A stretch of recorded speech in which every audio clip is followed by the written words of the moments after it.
परमेश्वर के नाम की महिमा हो, उसकी स्तुति हो। मेरी आवाज आपको सुनाई दे रही है? जी अंकल, आ रही है, स्पष्ट आ रही है।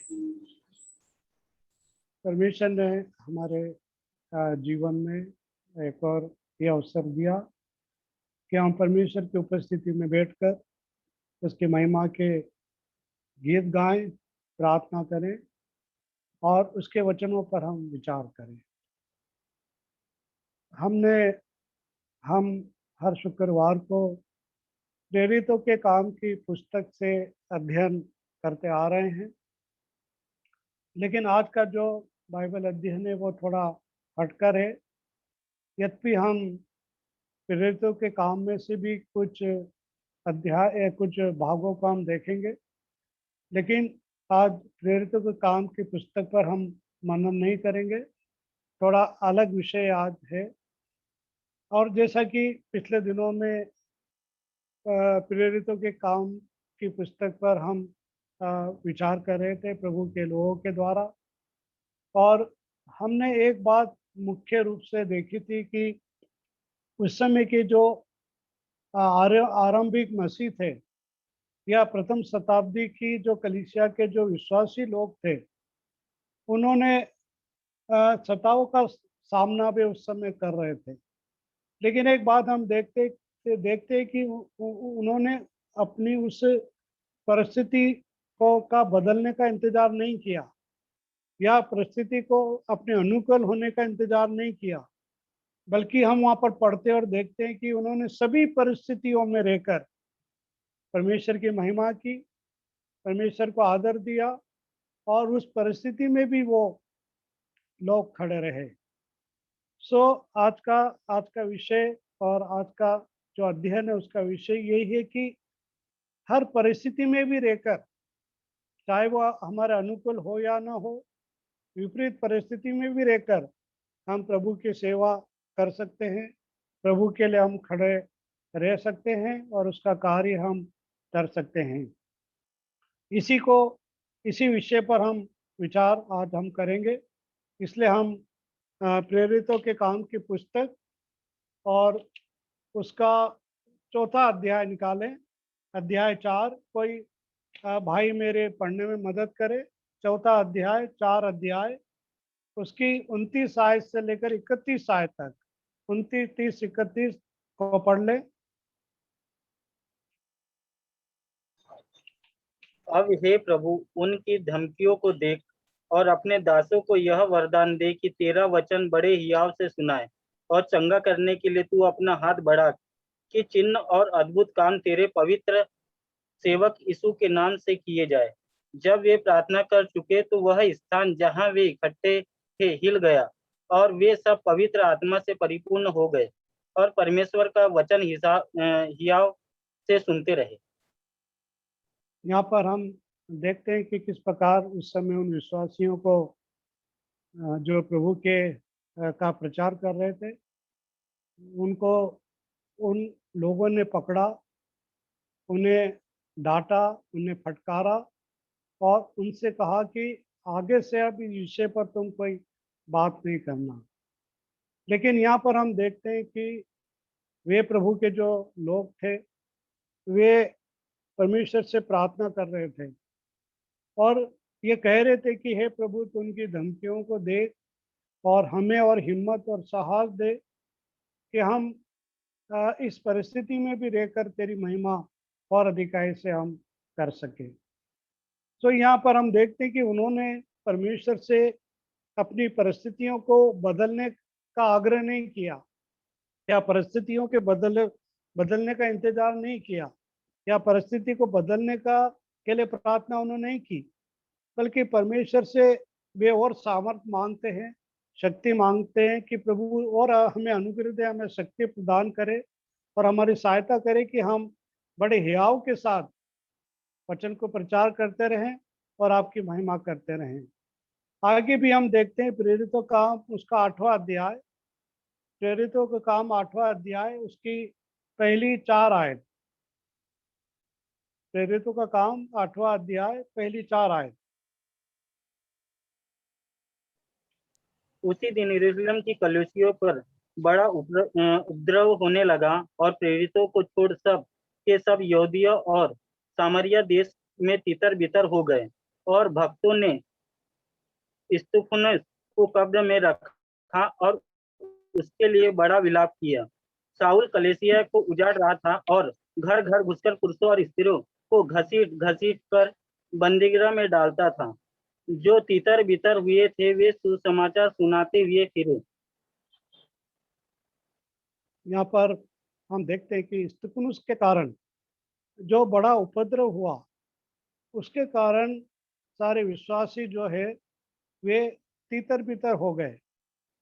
और हम देखते हैं कि पौलुस जो है उसने विश्वासियों को पकड़ा और वो पुरुष और स्त्रियों को घसीट घसीट कर बंदीगृह में डाल रहा था, उन्हें वो मार रहा था। और हम देखते हैं कि स्तिफनुस के उस उपद्रव के कारण, उसके बाद के उपद्रव के कारण वे लोग तीतर बितर हो गए। लेकिन एक बात हम देखते हैं, इन सारी परिस्थितियों में भी वे प्रभु के कार्य को करते रहे।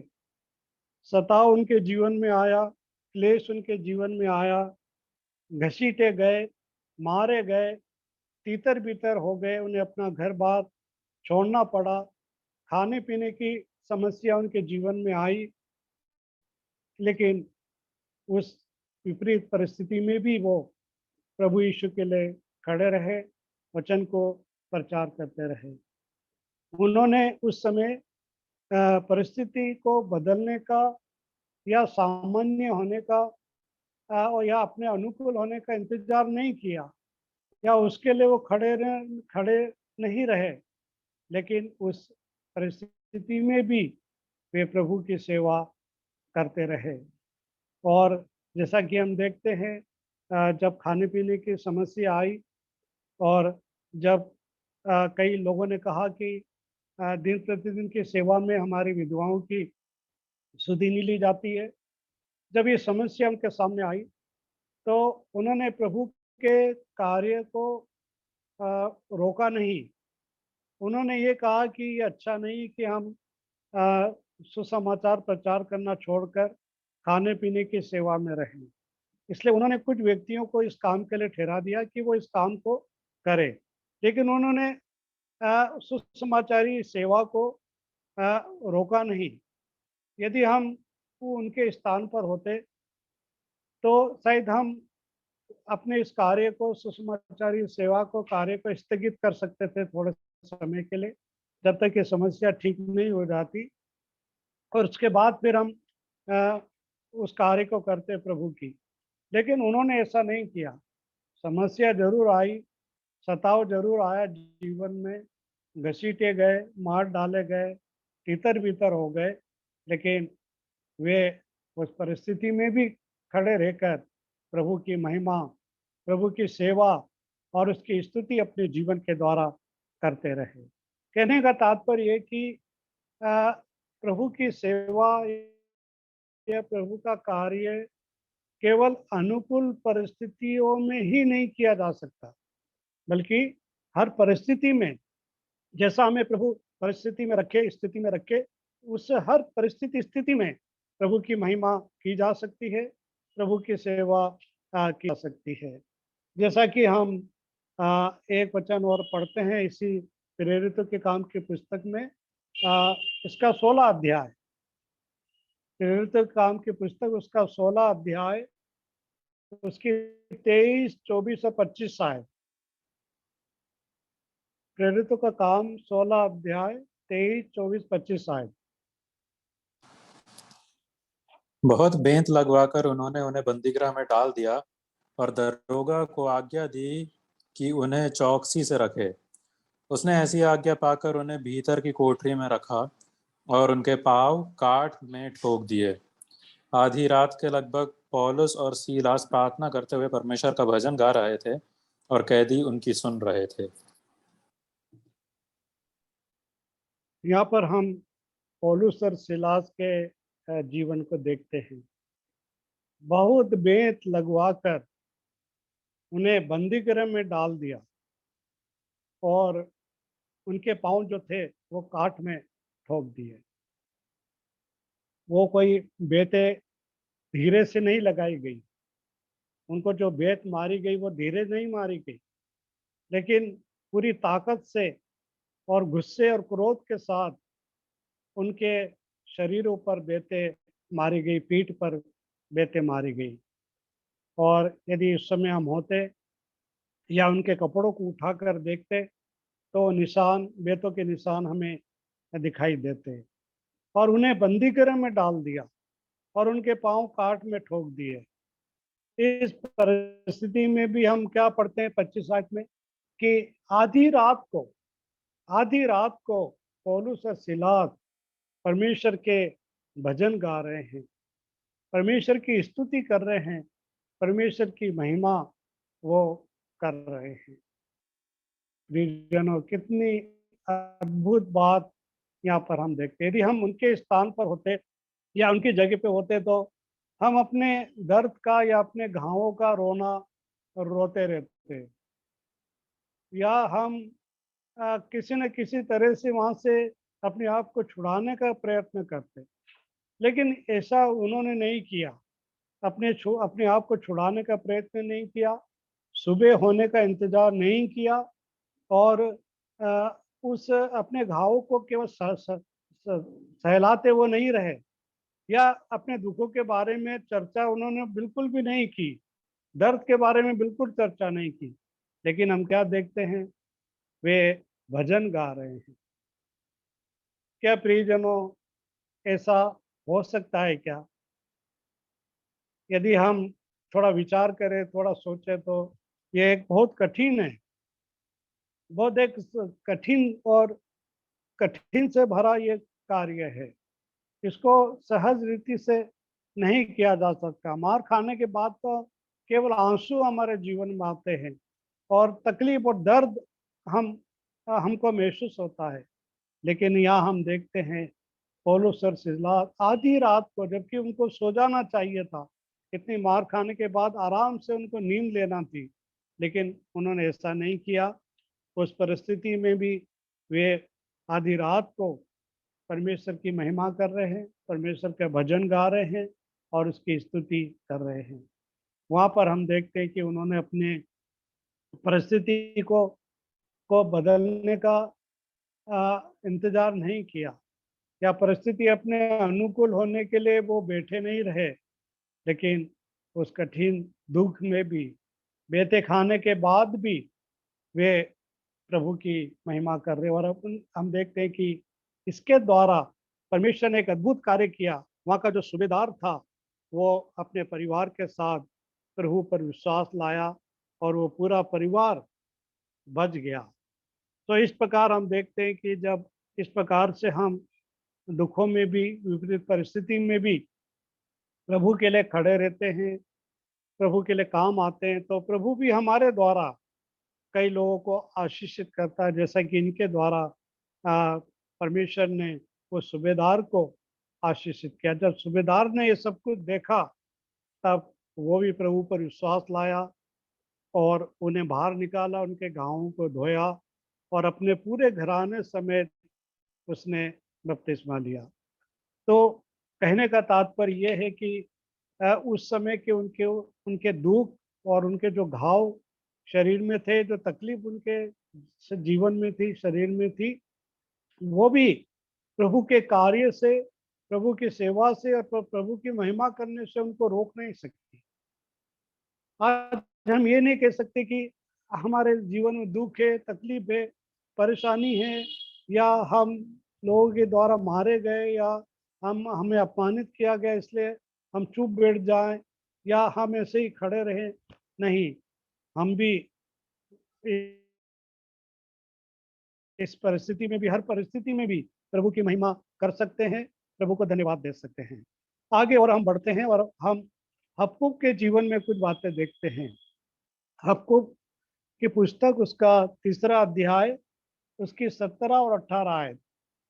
हबक्कूक की पुस्तक, उसका 3रा अध्याय, 17 और 18 आयत।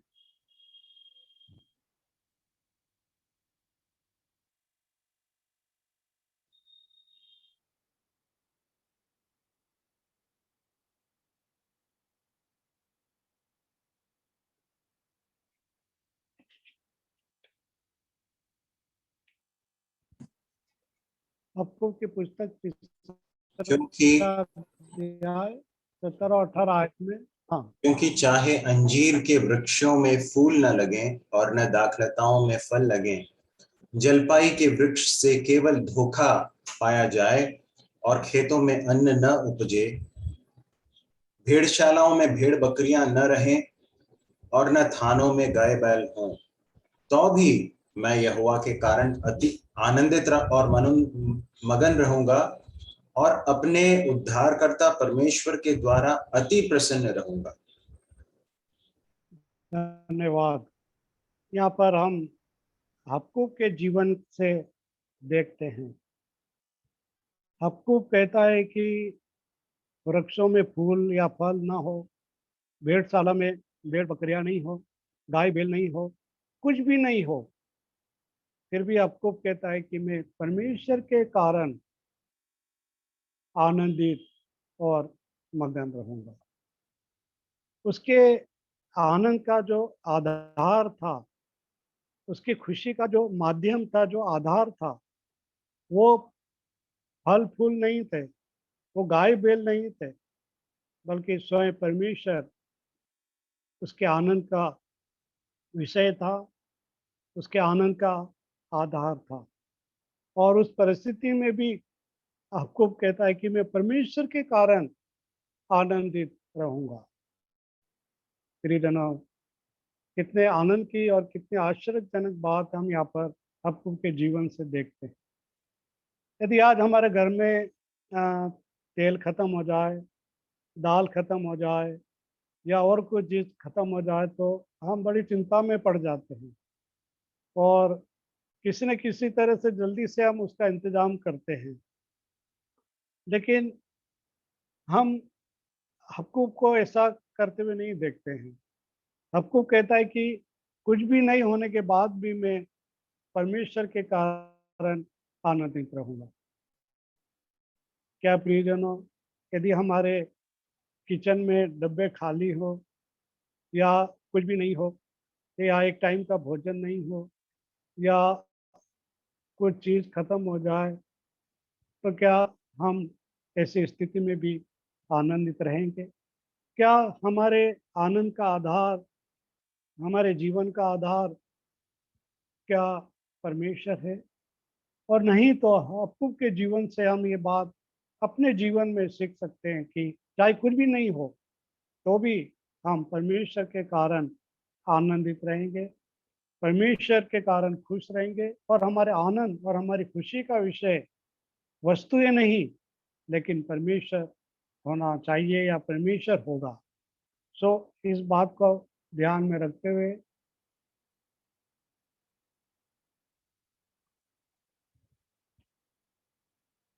मेरी आवाज़ आ रही है आप सबको?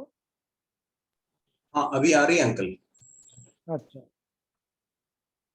तो इस प्रकार हबक्कूक के जीवन से हम ये सीख सकते हैं कि हमें चाहे कुछ भी हमारे पास नहीं हो तो भी हम परमेश्वर को अपना आनंद मानकर चलें और परमेश्वर के कारण हम प्रभु की महिमा और उसकी स्तुति और जो कार्य उसने हमें सौंपा है बड़े आनंद के साथ हम करते रहें। अब इसी में हम आगे बढ़ते हैं और हम यीशु के जीवन से कुछ बातें सीखते हैं। उत्पत्ति की पुस्तक उसका 39 चैप्टर और वर्ष 20, 21, 22।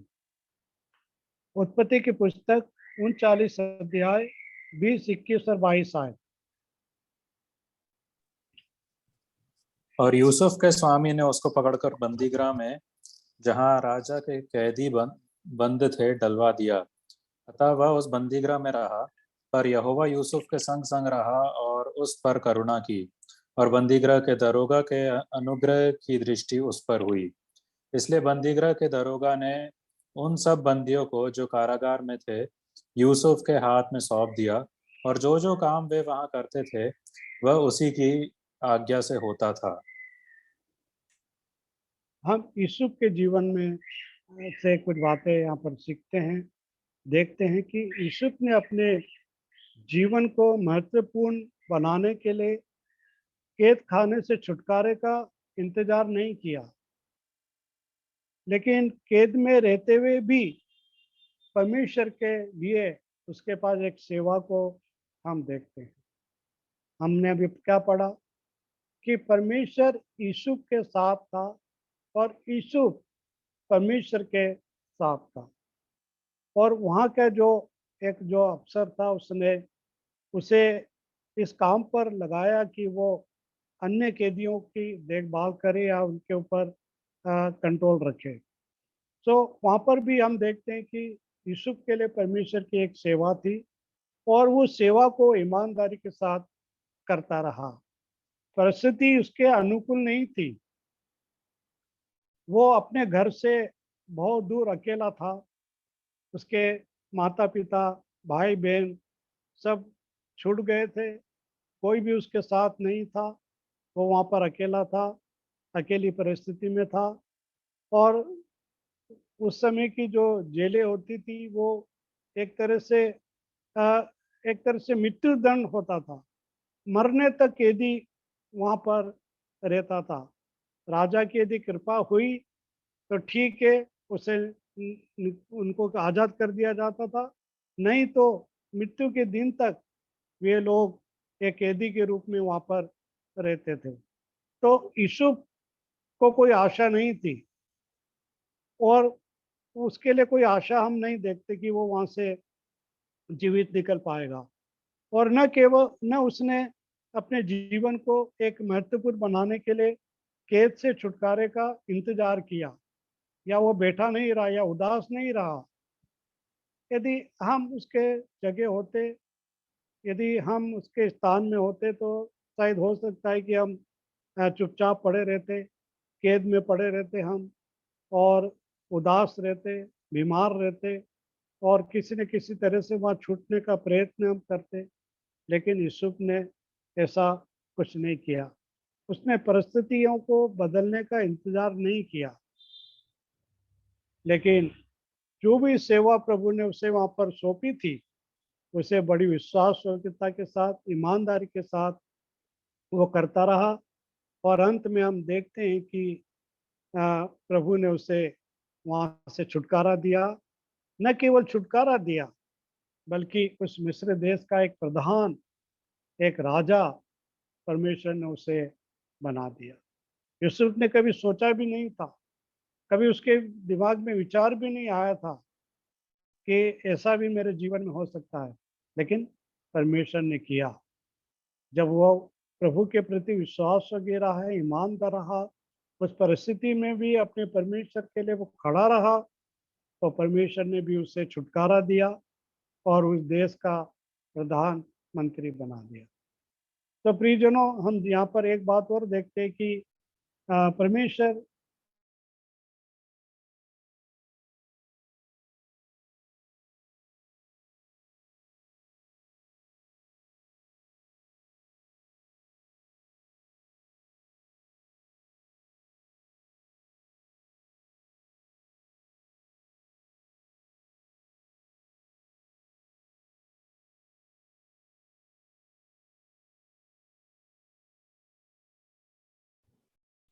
अंकल के नेटवर्क में कुछ इश्यू आ रहा है शायद। थोड़ा वेट करेंगे जब तक अंकल फिर से लॉग इन कर लेंगे।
अंकल से मेरी बात हुई है, वो ज्वाइन कर रहे हैं, थोड़ी देर हम इंतजार करें।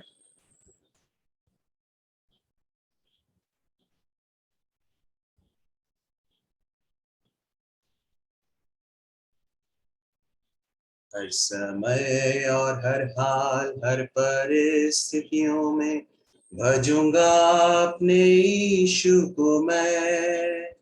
मेरे जीवन का एक ही सहारा वो है, गाऊंगा गुण सदा यीशु के। मेरे जीवन का एक ही सहारा वो है, गाऊंगा गुण सदा यीशु के। मार्ग तू ही है, सच्चाई तू ही है, जीवन तू ही है, मेरा रक्षक तू ही है। मार्ग तू ही है, सच्चाई तू ही है, जीवन तू ही है, मेरा रक्षक तू ही है। हर समय और हर हाल हर स्थितियों में भजूंगा अपने यीशु को मैं। मेरे जीवन का एक ही सहारा वो है, गाऊंगा गुण सदा यीशु के। अंकल जी आप कंटिन्यू कर सकते हैं।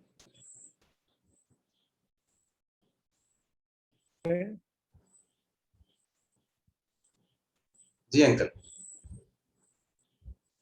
तो हम यूसुफ के बारे में सुना, आपने यूसुफ के बारे में बता रहा था मैं। जी जी।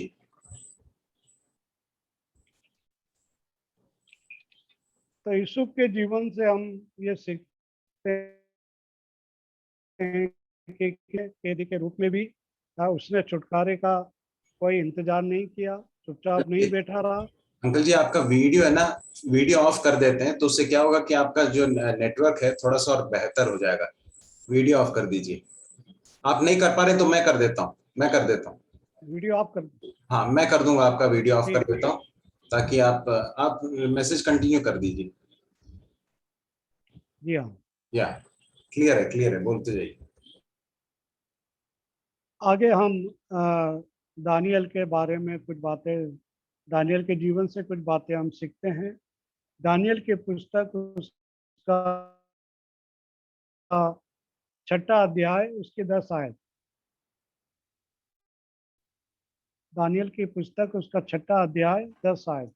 जब दानियल को मालूम हुआ कि उस पत्र पर हस्ताक्षर किया गया है, तब वह अपने घर में गया, जिसकी ऊपरी कोठरी की खिड़कियां यरूशलेम की ओर खुली रहती थी, और अपनी रीति के अनुसार जैसा वह दिन में 3 बार अपने परमेश्वर के सामने घुटने टेक कर प्रार्थना और धन्यवाद करता था, वैसा ही तब भी करता रहा। यहाँ पर हम दानियल के जीवन से सीखते हैं कि बाबुल की बंधुआई के दौरान दानियल परमेश्वर के लिए एक प्रभावशाली व्यक्ति बना। यदि बंधुआई की समय सीमा के समाप्त होने तक उसने इंतजार किया होता तो बहुत देर हो चुकी होती। कहने का तात्पर्य ये प्रियजनों कि दानियल जो है उन बुरे दिनों में उस अन्य जाति राजा के लिए कार्य कर रहा था और बंधुआई में वो था, एक गुलाम के तौर पर वो वहाँ पर था। लेकिन उसने अपने छुटकारे के लिए या बंधुआई की समय सीमा समाप्त होने तक उसने इंतजार नहीं किया, बैठे नहीं रहा। लेकिन हम क्या पढ़ते हैं कि जब उसके सामने कठिन परिस्थिति आई तब भी वो 3 बार अपने नियम के अनुसार परमेश्वर से प्रार्थना करता था, यरूशलेम की तरफ की खिड़की को खोलकर। वैसा ही वो करता रहा। और समस्या क्या थी? उसके साथ के लोगों ने दारा राजा से शिकायत की कि तू ऐसा नियम निकाल, ऐसी आज्ञा निकाल कि यदि 30 दिन तक तुझे छोड़ यदि कोई किसी व्यक्ति या और किसी देवता से प्रार्थना करे या उसकी आराधना या पूजा करे तो उसे सी की मांग में डाल दिया जाए। यद्यपि राजा ऐसा नहीं चाहता था, लेकिन उनके कहने में आकर और उनके दबाव के कारण राजा ने ये आज्ञा निकाली।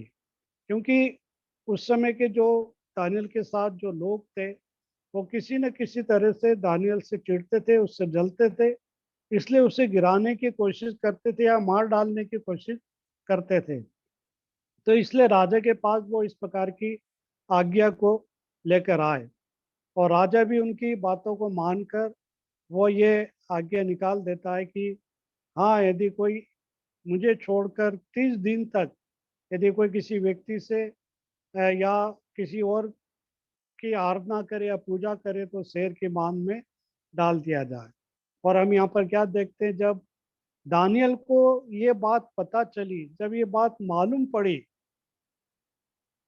तो उसने उस परिस्थिति को समाप्त होने तक इंतजार नहीं किया या स्थिति को सामान्य होने तक उसने इंतजार नहीं किया, लेकिन हमने पढ़ा कि वो अपनी रीति के अनुसार जिस प्रकार दिन में 3 बार प्रार्थना करता था, उसी तरह वो प्रार्थना करता रहा।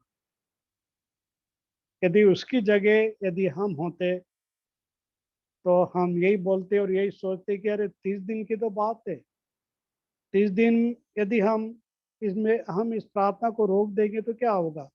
परमेश्वर नाराज तो होगा नहीं, क्योंकि यहाँ हम पहले ही बंधुआई में हैं, गुलाम हैं और राजा ने हमें ऐसी आज्ञा दी और हमारे सामने तो मरण, मृत्यु और जीवन का वो है। इसलिए थोड़े दिन के लिए हम इस कार्य को स्थगित कर देते, प्रार्थना को स्थगित कर देता हूँ मैं और उसके बाद फिर से प्रार्थना करने लगूंगा। यदि उसके स्थान पर हम होते तो शायद ऐसा सोचते या ऐसा करते, लेकिन दानियल ने ऐसा नहीं किया। प्रियजनों, प्रिय भाई और बहनों, उस विपरीत परिस्थिति में मालूम है मैं सी के मान में डाल दिया जाऊंगा, मेरा जीवन समाप्त हो जाएगा, खत्म हो जाएगा इस दुनिया से, ये सब जानते हुए भी हम दानियल के जीवन से सीखते हैं कि वह दिन में 3 बार जिस प्रकार प्रार्थना करता था अपने नियम के अनुसार, वैसा ही वो प्रार्थना करता रहा। और हम देखते हैं कि उस सब उसके साथ के लोगों ने चुगली खाई राजा से और राजा ने अपनी आज्ञा के अनुसार न चाहते हुए भी उसे बंदी गृह में डाल दिया। बंदी गृह में क्या, सिंह की मान में डाल दिया। लेकिन प्रभु का अनुग्रह उसके साथ ऊपर बना रहा और परमेश्वर ने अपने दूतों को भेजकर सिंह के मुंह को ऐसा बंद कर दिया कि वे उसका कुछ बिगाड़ ना सके। तो हम दानियल के जीवन से ये बात हम सीखते हैं कि दानियल जिस प्रकार उस बुरी परिस्थिति में भी अपने परमेश्वर के महिमा करता रहा, अपने परमेश्वर के लिए खड़ा रहा और अपने उस कार्य को जो प्रभु ने उसे सौंपा था करता रहा, तो प्रभु ने भी उसे सिंह के मान में से जीवित निकाला और उसकी कोई हानि न होने पाई। और आगे के अध्यायों में हम देखते हैं कि दानियल ने कई महत्वपूर्ण आने वाले दिनों की भविष्यवाणी की है। यदि वो परिस्थिति को अनुकूल होने का इंतजार करता रहता या परिस्थिति को खत्म होने का इंतजार करता रहता या वो खड़ा हो जाता, वो अपने आप को रोक देता, तो शायद परमेश्वर के का उद्देश्य उसके द्वारा पूरा नहीं होता, वो भविष्यवाणियाँ पूरी नहीं होती। लेकिन हम देखते हैं कि दानियल के खड़े रहने के कारण, उस परिस्थिति में भी प्रभु के प्रति वफादार और ईमानदार बने रहने के कारण हम देखते हैं कि एक प्रभु का एक महान उद्देश्य उसके द्वारा पूरा होता है। सो परिस्थितियां चाहे कैसी भी हो, हम प्रभु से अनुग्रह मांगे और उस परिस्थिति में भी हम प्रभु से प्यार करें, प्रभु के लिए खड़े रहें, प्रभु की महिमा और स्तुति हम करते रहें और ऐसा ही करने के लिए प्रभु हमारी सहायता करें। आगे हम पौलुस के जीवन से कुछ बातें देखते हैं। पौलुस के जीवन से हम कुछ बातों को सीखते हैं। फिलेमोन की पुस्तक उसका 1 अध्याय और उसकी 9 आयत। फिलेमोन की पुस्तक उसका 1 अध्याय 9 आयत।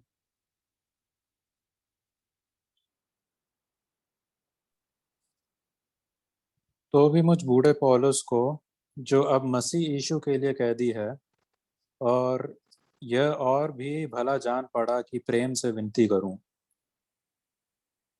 यहाँ पर फिलेमोन को पत्री लिखते समय पौलुस प्रेरित क्या कहता है कि मैं बूढ़ा पौलुस जो अभी भी प्रभु के लिए कैद में हूँ। उस बुढ़ापे की अवस्था में हम पौलुस को कैद में हम देखते हैं और उसके हाथ और पैर जंजीरों से बंधे हैं। वो कोठरी उसकी जो एक वो बदबूदार कोठरी है और वो उसमें से अ, पत्र फिलेमोन को लिख रहा है। और पौलुस ने अपने कैद खाने में रहते हुए हम देखते हैं कि उसने 4 पत्रियां लिखी है। इफिसियों, फिलिपियों, कुलिसियों और फिलेमोन, ये 4 पत्री उसने उस कैद खाने में रहते हुए के दौरान या रहते समय उसने इन पत्रियों को लिखा है, जो आज जिसे हम पढ़ते हैं और जिसमें से हम सीखते हैं और जिसमें एक उच्च प्रकार की शिक्षा और डॉक्ट्रिन पाई जाती है। यदि पौलुस प्रेरित परिस्थितियों को सामान्य होने का इंतजार यदि वो करता या ये सोचता कि मैं यहाँ से छुटकारा होने के बाद या मेरा न्याय होने के बाद मैं ये पत्रियों को लिखूंगा, इस प्रकार से यदि वो समय सीमा को समाप्त होने का इंतजार यदि वो करता, तो वो कभी भी इन पत्रियों को लिख नहीं पाता। लेकिन हम पौलुस के जीवन से देखते हैं कि उसने परिस्थितियों को ठीक होने का इंतजार नहीं किया, बल्कि उन जंजीरों से बंधे हुए हाथों से उसने 4 पत्रियों को विश्वासियों के लिए लिखा है, जो बहुत ही सांत्वना से और बहुत ही उत्साह से भरी हुई वो पत्रियां हैं, जिसको आज हम रात दिन पढ़ते हैं, अध्ययन करते हैं। उसके द्वारा हम लोगों को सिखाते हैं, बताते हैं और अपने जीवन में भी कई बातें उसके द्वारा हम सीखते हैं। यदि पौलुस कैद खाने के छुट कैद खाने से छुटकारे का इंतजार यदि वो करता, परिस्थितियों को बदलने का इंतजार वो करता या वो रुक जाता, अपने आप को रोक लेता, तो ये पत्री आज हमारे हाथों में नहीं होती। लेकिन हम पौलुस के जीवन से देखते हैं कि कैद में रहते हुए बुजुर्ग अवस्था में वो आ चुका है, अब बुजुर्ग हो चुका है, लेकिन वो कैद में रहकर वो वहां से आनंदित करने वाली, उत्साहित करने वाली पत्रियों को लिख रहा है। तो परिस्थितियां हमारे लिए आदर्श नहीं है होना चाहिए, रुकावट नहीं होना चाहिए। हम परिस्थितियों को बदलने का इंतजार न करें, परिस्थितियों का सामना करने का इंतजार हम न करें, हम रुके न रहें। लेकिन जिस प्रकार से भी प्रभु हमें, जिस परिस्थिति में भी हमें रखता है, उसमें रहते हुए भी हम प्रभु की सेवा करते रहें, प्रभु के प्रति विश्वास योग्य रहे, प्रभु के प्रति हम ईमानदार रहे। आज पौलुस को मरे हुए 2000 साल से भी ऊपर हो चुके हैं। पौलुस आज इस संसार में नहीं है, लेकिन आज भी उसके द्वारा लिखी हुई पत्रियों को आज सारे मसीह समाज में पढ़ते हैं, उस पर विचार करते हैं, मनन करते हैं और उसके द्वारा हम सुसमाचार प्रचार इस संसार में करते हैं। सो प्रभु हमारी सहायता करे, प्रभु हमें भी पौलुस जैसा अनुग्रह दे कि हम भी हर परिस्थितियों में रहते हुए भी प्रभु की सेवकाई और उसकी महिमा अपने जीवन के द्वारा हम करते रहें। इसी में हम आगे बढ़ते हैं और हम अ, पढ़ते हैं लूका का 15 अध्याय, उसकी 17 और 18 आय। लूका का 15 अध्याय 17 और 18 आय।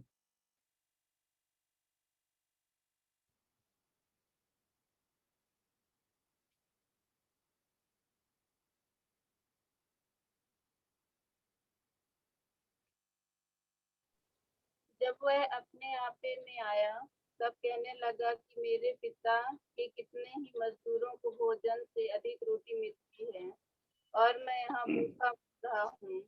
मैं अब उठकर अपने पिता के पास जाऊंगा और उससे कहूंगा कि पिताजी, मैंने स्वर्ग के विरोध में और तेरी दृष्टि में पाप किया है। धन्यवाद। यहाँ पर हम उड़ाव पुत्र के जीवन को हम देखते हैं और उड़ाव पुत्र के जो कहानी है वो हम सब अच्छी तरह से जानते हैं और हम देखते हैं कि ये उड़ाव पुत्र अपने पिता से अपने हिस्से की संपत्ति लेकर दूर देश चला जाता है और वहाँ पर कुकर्म में वो अपनी सारी संपत्ति को उड़ा डालता है और उस समय अचानक अकाल भी पड़ जाता है और इसके पास खाने पीने के लिए कुछ भी नहीं रहता है और वहाँ के निवासी उसे एक काम देते हैं सूअर चराने का और वो सूअर चराता है और जो फलियां सूअर खाते हैं ये व्यक्ति भी उड़ाव पुत्र भी उन्हीं को खाता है। लेकिन हम उसके जीवन से ये बात सीखते हैं कि उसने परिस्थितियों पर कोई दोष नहीं लगाया, उसने परिस्थितियों को नहीं कोसा, लेकिन वो उस परिस्थिति में रहते हुए भी अपने आप में आता है, वो अपने आप पर विचार करता है, वो अपने आपे में आता है और वो ये कहता है कि अब मैं अपने पिता के पास जाऊंगा, पिता से माफ़ी मांगूंगा और पिता चाहे मुझे एक नौकर के समान रख ले तो भी मैं वहाँ पर एक नौकर के समान रहूंगा क्योंकि मैं यहाँ पर भूखे मर रहा हूँ। तो उड़ाव पुत्र के जीवन से हम देखते हैं वो चाहता तो परिस्थितियों को के सामान्य होने तक या अकाल खत्म होने तक वो वहाँ पर रुक सकता था, ठहर सकता था, इंतजार कर सकता था और वहाँ से वो ये सोचता कि मैं जो धन लाया था वो तो मैंने उड़ा दिया, लेकिन अब मैं यहाँ से धन कमाकर अपने पिता के पास ले जाऊंगा या अपने पिता के पास मैं जाऊंगा। यदि वो ये सोचता और वहाँ पर परिस्थिति को सामान्य होने का इंतजार करता या ठीक होने तक इंतजार करता और उसके बाद वहाँ से वो कुछ कमा कर यदि अपने पिता के पास लौटता तो शायद बहुत देर हो चुकी होती, उसका पिता शायद मर जाता, भाई उसे स्वीकार नहीं करता और अभी जो उसे मान और सम्मान मिला, जो आदर मिला, जो उसका पद उसे वापस उसके पिता ने उसे दिया, प्यार किया, वो शायद उससे वंचित हो जाता। लेकिन उसने ऐसा नहीं किया, परिस्थितियों को बदलने का इंतजार नहीं किया, परिस्थिति के सामान्य होने का इंतजार, अपने अनुकूल होने का इंतजार नहीं किया, लेकिन वो उसी समय उठता है, वो अपने आपे में आता है और कहता है कि अब मैं अपने पिता के पास जाऊंगा और वो पिता के पास आता है, पिता से वही प्यार, आदर और सम्मान वो प्राप्त करता है। तो हम उड़ाव पुत्र के जीवन से हम ये सीखते हैं और ये हम देखते हैं कि परमेश्वर जो है वो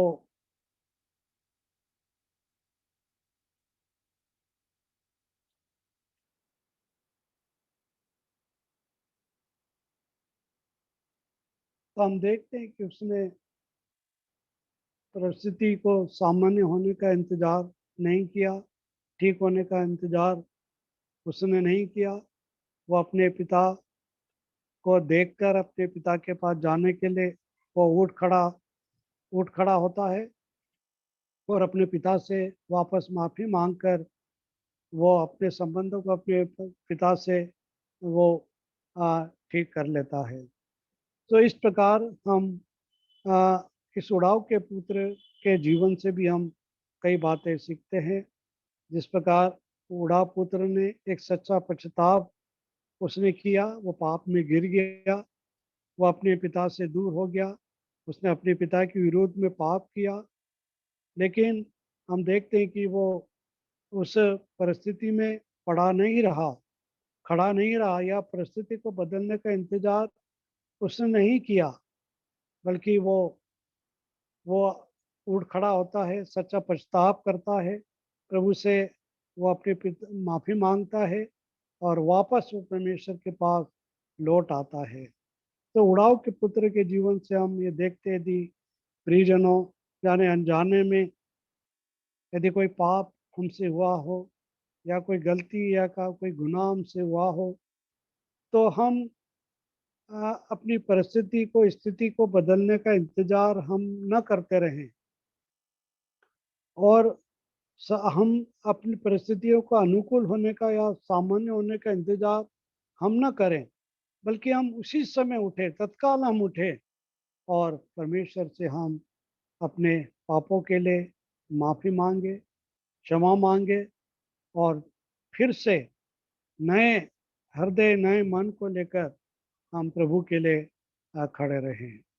सो हम मुड़ाव के पुत्र के जीवन से हम यही बात सीखते हैं कि प्रभु हमारी सहायता करे कि यदि कोई पाप हमारे जीवन में आता है, कोई परीक्षा हमारे जीवन में आती है, तो हम उसका उसके सामान्य होने तक इंतजार हम न करें, उसी समय हम उठें, उसी समय हम खड़े हों और प्रभु से माफ़ी मांगकर प्रभु से माफ़ी मांगकर प्रभु से क्षमा मांगकर फिर से हम प्रभु के लिए खड़े रहें, प्रभु की महिमा हम करते रहें। सो और प्रभु के प्रति हम विश्वास योग्य और ईमानदार रहें। तो प्रियजनों, हमने आज कुछ बातों को प्रभु के लोगों के द्वारा हमने सीखा कि हर परिस्थिति में भी और हर स्थिति में भी रहकर प्रभु की महिमा और स्तुति हम की जा सकती है। जैसा कि प्रभु के दास मार्टिन लूथर ने कहा था कि यदि ऐसे मौके का इंतजार करना चाहता है जो उसके कार्य के लिए पूर्ण अनुकूल हो, प्रतीत हो, तो उसे ऐसा मौका कभी नहीं मिलेगा। प्रियजन, एक और बार आप सुन ले, मार्टिन लूथर ने अपनी पुस्तक में कहा था कि एक व्यक्ति यदि ऐसे मौके का इंतजार करना चाहता है जो उसके कार्य के लिए पूर्ण अनुकूल प्रतीत हो, तो उसे ऐसा मौका कभी नहीं मिलेगा। प्रियजनों, ये वास्तविकता है, शायद हमें ऐसा मौका फिर कभी ना मिले। इसलिए जो भी परिस्थिति और जो भी समय हमारे पास है, उसमें हम प्रभु की महिमा स्तुति करते रहें, प्रभु के लिए हम खड़े रहें। जिस प्रकार राजा सुलेमान ने भी सुबोध पुस्तक उसका 11 अध्याय उसकी 4 आयत में चेतावनी दी है। राजा सुलेमान ने सुबोध की पुस्तक उसका 11 अध्याय 4 आयत, कोई पढ़ लीजिए।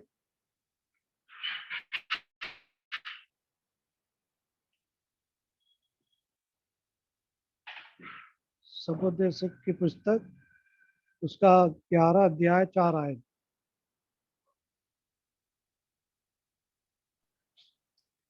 जो वायु को ताकता रहेगा वह बीज बोने ना पाएगा, और जो बादलों को देखता रहेगा वह लवने ना पाएगा। हाँ, फिर से पढ़ लीजिए। जो वायु को ताकता रहेगा वह हाँ, बीज बोने ना पाएगा, और जो बादलों को देखता रहेगा वह लवने ना पाएगा। हाँ, जो वायु को ताकता रहेगा और जो बादलों की ओर देखता रहेगा, वो कभी भी फसल को बोने नहीं पाएगा, काटने नहीं पाएगा। तो प्रियजनों, यदि हम भी यदि इस प्रकार है, यदि हम भी करते रहें, तो हम कुछ भी लाभ प्राप्त नहीं कर पाएंगे। जैसा कि एक किसान जब अपने खेत को तैयार करता है, तो वो केवल बादलों की ओर नहीं ताकता रहता है, वायु की ओर नहीं देखता रहता है, बरसात का इंतजार नहीं करता रहता है। वो अपने कामों में लगा रहता है, वो अपना कार्य करता रहता है। तो उसी प्रकार प्रियजनों, मेरे प्रिय भाई और बहनों, परमेश्वर जो भी समय या जो भी परिस्थिति हमारे जीवन में हमें देता है, हमें उसके प्रति विश्वास योग्य और ईमानदार रहना है। और हमें परिस्थितियों का बदलने का इंतज़ार हमें नहीं करना है, हमें खड़े नहीं रहना है, हमें रुक जाना नहीं है, बल्कि जो भी कार्य प्रभु ने हमें सौंपा है उसे हमें ईमानदारी के साथ पूरे करते रहना है। हम प्रेरितों के काम की पुस्तक में हम देखते हैं, यदि वो उस समय के यदि विश्वासी सताव नहीं सहते या परिस्थितियों को बदलने का इंतजाम यदि वो करते, तो शायद आज ये जो बाइबल आज हमारे हाथों में है वो हमारे हाथों में नहीं होती।